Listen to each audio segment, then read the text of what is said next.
July 15, 2025, a date that will be remembered for years to come. America wakes to an eerie silence. Walmart, the nation's retail giant, is gone.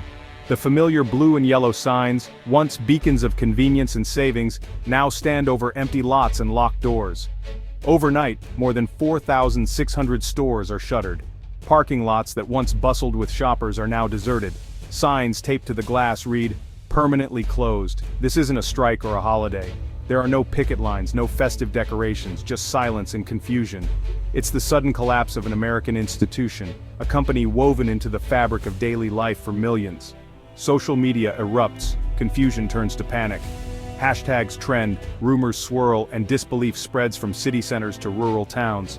A terse press release confirms the unthinkable. Walmart is finished. The words are brief, but the consequences are enormous. For decades, Walmart was more than a store. It was a lifeline for groceries, jobs, and affordable essentials. Generations grew up walking its aisles, relying on its low prices and wide selection. Now, millions face uncertainty. Where will they shop? How will they work? What will fill the void? The questions are immediate and personal. Families gather around kitchen tables, anxiously discussing what comes next. Rural communities, food deserts, and families relying on Walmart's low prices are left stranded. For many, there is no easy alternative. The shock is national, the impact deeply personal. Children ask questions parents can't answer. Workers wonder if their livelihoods will ever return. The loss is not just economic, it's a rupture in daily American life. Routines are broken and a sense of security is lost. The empty stores stand as monuments to a crisis that began years before, with decisions made far from the checkout aisles. The roots of this collapse run deep, touching everything from global trade to local economies. As the nation stares at locked doors, one question echoes: how did it come to this, and what will America do next? To grasp the scale of this disaster, we must revisit Walmart's story. In 1962, Sam Walton opened a discount store in Arkansas, promising the lowest prices through relentless efficiency. Walmart's everyday low prices transformed it into a staple, especially in rural America.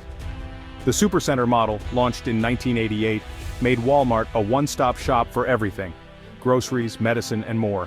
By the early 2000s, Walmart was the world's largest retailer, shaping prices, supply chains, and even communities. 90% of Americans lived within 10 miles of a Walmart. It employed 1.6 million people, America's largest private workforce. Its scale was its strength and its Achilles heel. Walmart's model depended on global supply chains and razor-thin margins. Critics decried its labor practices, but for millions, Walmart was indispensable. By 2025, its dominance was total, until a seismic policy shift threatened to bring it all crashing down. The very foundation that made Walmart mighty would soon become its undoing. The collapse began with a bold gamble: massive tariffs on imported goods, targeting China and other manufacturing giants. The American Economic Sovereignty Act imposed up to 60% tariffs on consumer goods, electronics, and more. Walmart's business model, built on global sourcing and low prices, was shattered overnight. Costs soared. Absorbing them meant bankruptcy. Passing them on meant betraying customers. Walmart lobbied, warned, and scrambled to shift suppliers, but the scale was too great, the timeline too short. Internal projections showed billions in losses or price hikes of up to 50% on essentials. Trapped between tariffs and its price promise, Walmart faced an impossible choice, and the clock was ticking. On July 14th, after an emergency board meeting that lasted late into the night, Walmart made an announcement that stunned the nation. Every single U.S. store would close, effective immediately. The news spread like wildfire, leaving millions in disbelief. The press release was blunt and offered little comfort. Rising tariffs and mounting costs had made the business unsustainable, forcing the world's largest retailer to make an impossible decision. News outlets across the country blared the headline, "Walmart closes all us stores." In a single night, 1.6 million jobs vanished, leaving families and communities reeling.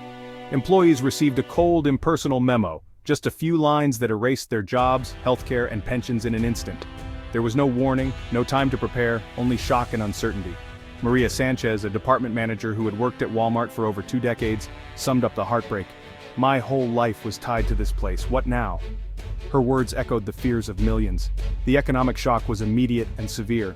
Unemployment offices were overwhelmed overnight, distribution centers and truck fleets ground to a halt, and the Dow Jones plunged as investors panicked. The closure sent ripples through every corner of the economy, from the chaos on Wall Street to the quiet devastation in small-town America. Local businesses, already struggling, now faced even greater uncertainty. The loss was more than financial, it was a blow to the nation's sense of stability and security. Families gathered around kitchen tables, wondering what the future would hold. The end of Walmart was not just a corporate failure, but a system-wide shock, a wound that would take years, if not decades, to heal. Communities across the country faced boarded-up stores and empty shopping centers. America had lost more than a store, it had lost a pillar of daily life, a gathering place, and a symbol of everyday American resilience. The impact would be felt for generations to come. The aftermath was devastating. The silence in once busy parking lots spoke volumes, echoing the loss that rippled through entire communities. 1.6 million workers, cashiers, truck drivers, managers, were suddenly jobless. For many, Walmart had been more than a job. It was a lifeline, a steady paycheck, and a sense of purpose. David Chen, a stalker, found the doors locked after 15 years.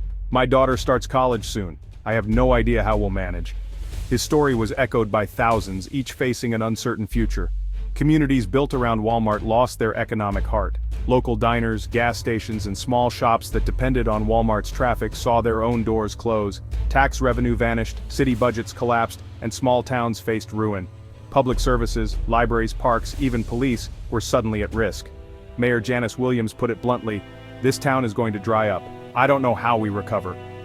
Food deserts appeared overnight, leaving families scrambling for basic necessities. For many, Walmart was the only affordable grocery or pharmacy for miles. Now, families faced long drives and higher prices just to put food on the table. Seniors like Sarah Jenkins lost access to vital medications. "The next pharmacy is 30 miles away, I can't afford the gas." For those on fixed incomes, the loss was especially cruel.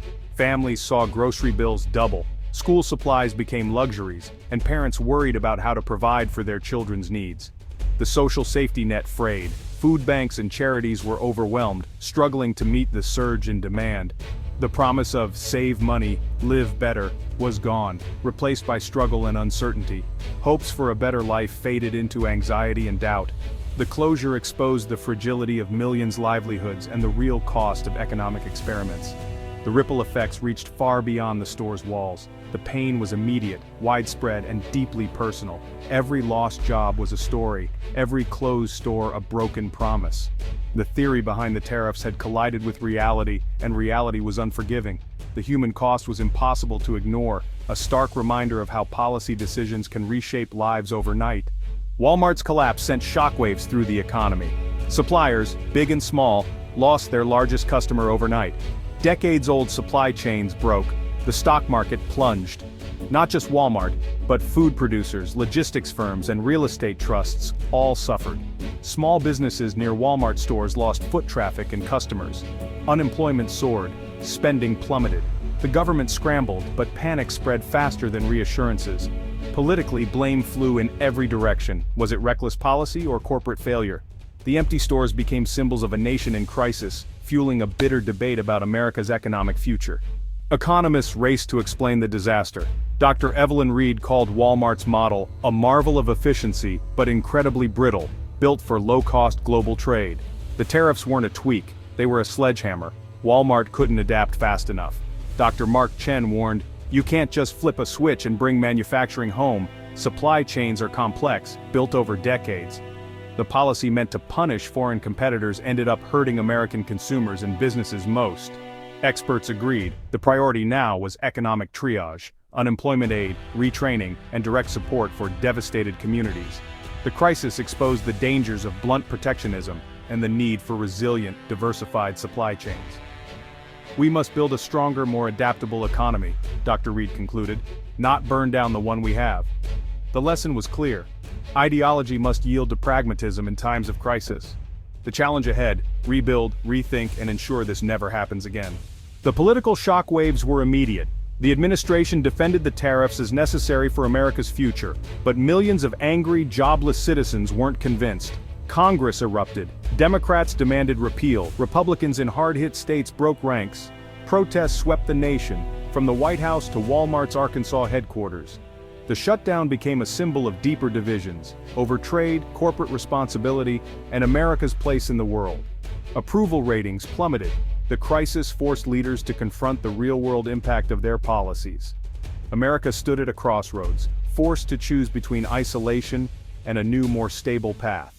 The empty Walmart supercenters are stark reminders of what happens when policy and reality collide. The lesson isn't that global trade is perfect, or that American jobs don't matter, but that simplistic solutions can cause more harm than good.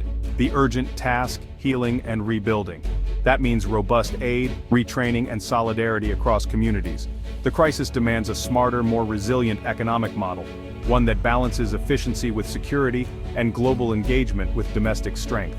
The fall of Walmart is a warning. Economic policy is not abstract, it shapes lives, families, and futures. Yet, in shared hardship, there's hope for unity and renewal. The path forward will be hard, but the lesson is clear. We must learn, adapt, and build a better, more durable economy. The empty aisles of Walmart are a call to action, one America cannot afford to ignore.